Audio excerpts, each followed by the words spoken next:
What if I told you that everything that you have gone through in life was to bring you to this very moment?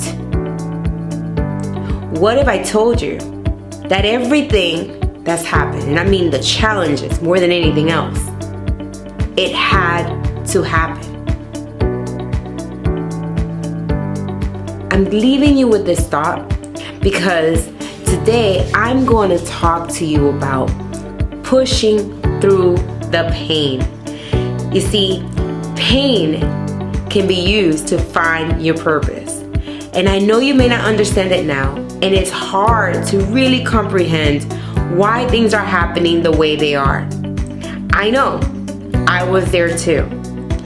If you have been following me for a while on Instagram at She Fixes Crowns, or Facebook or Twitter at She Fixes Crowns, then you know my story. But if you don't know my story, I'll just give you a quick reason why I'm even here talking to you. You see, 4 years ago, I was diagnosed with a tumor a size of a baseball on the right side of my face. I've undergone 4 major surgeries, which one of them left me without walking for a while because they had to remove a bone and a nerve from the right side of my leg. I'm telling you that if it wasn't for those moments in my life, which I'm not going to lie, at first it sucked, right? I was in a very painful season. But now when I look back, all those moments when I didn't know why things were happening to me were to bring me to this very moment in my life. You see, it was in ICU that I asked myself, why is this happening? There has to be a lesson here that I'm not really understanding. Okay? Here's what came to me. What happened was I heard like a small voice, and I know it sounds crazy because I thought I was feeling crazy and I was hearing things.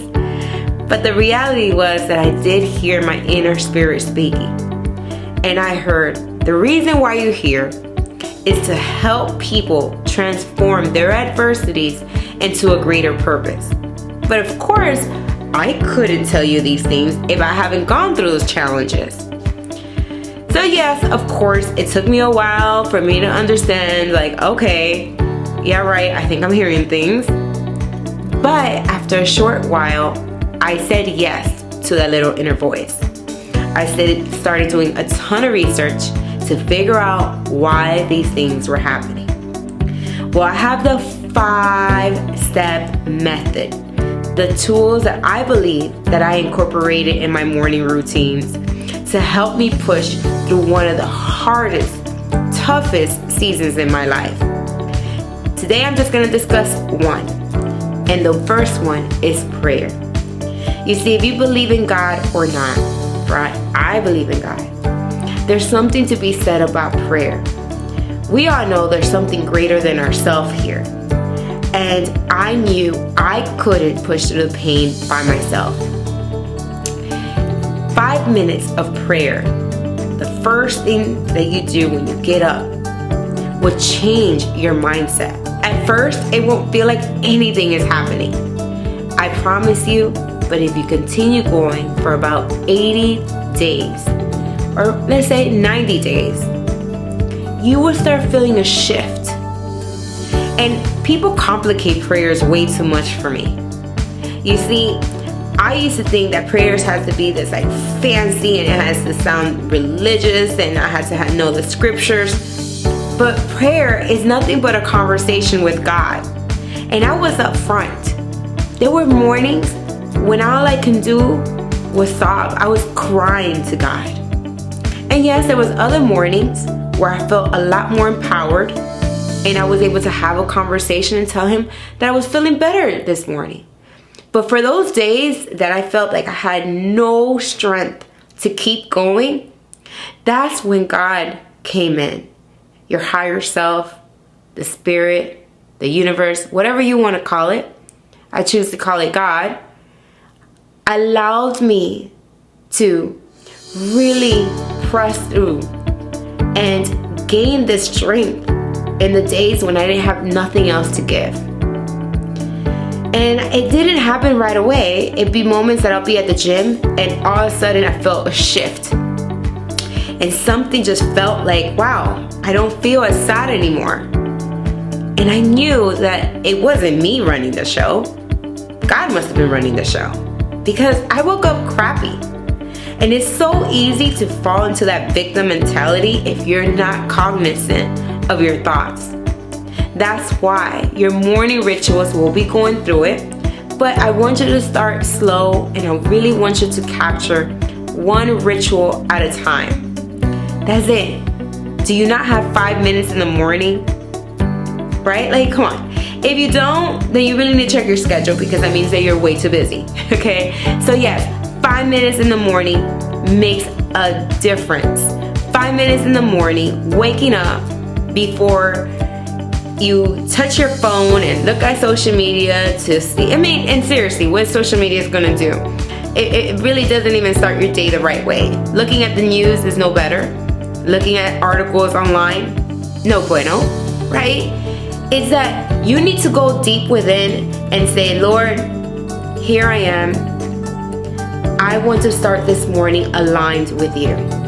And if you're having a really crappy day, you can just say, God, I'm having a really crappy day, and I really need you to renew my strength, my mind, and my spirit this morning, and align it with yours. I'm not feeling myself. I'm not aligned. I feel like crap. I don't know why things are happening the way they do, but I choose to trust you. And it's in those moments that the shifts happen. Okay? Then you surrender that prayer. And in the mornings that you feel amazing, celebrate those wins because that feels amazing. And we already know, right? We have a contrast now that how it feels to be feeling like crap and when we feel really great. So be grateful. Say, Lord, we thank you. I thank you so much for just allowing me to feel so amazing. I feel great. And show me how to tap into that more. Show me how I can be in that space more, that I can feel the inner joy no matter what's going on around me. You see, those 5 minutes will be life-changing if you truly implement it and not give up, be consistent. And by the way, if you start those first 30 days and you forget on day 3, start all over again, back to day 1. Because it takes a while, right, to create a habit and then for it to become you. It has to become you, and that takes a while. And to be honest, the first 30 days, you're kind of going back and forth anyways, right? You're doing this back and forth dance because it's not something that you're used to. So I'm gonna ask you, have you ever faced a really difficult time in your life and didn't know what to do? Then I suggest 5-minute prayer. That's it, 5-minute prayer. First thing in the morning, before you get on your phone, before you look at TV, before you get into social media, articles, take those first 5 minutes in which whatever you feel, have a conversation with God and watch to see what's going to happen in your life. I've done it. I've also spread this tool to many other people. Many close friends have told me how it's been life-changing for them. And of course it's not easy, right? We're creating a new habit. But I trust and believe that here in 2020, you want to make some radical changes. You want to become the best version of yourself. And you know that you cannot do it on your own. So follow me on She Fixes Crowns, where I post a ton of motivational captions and pictures to help you become the best version of yourself in 2020.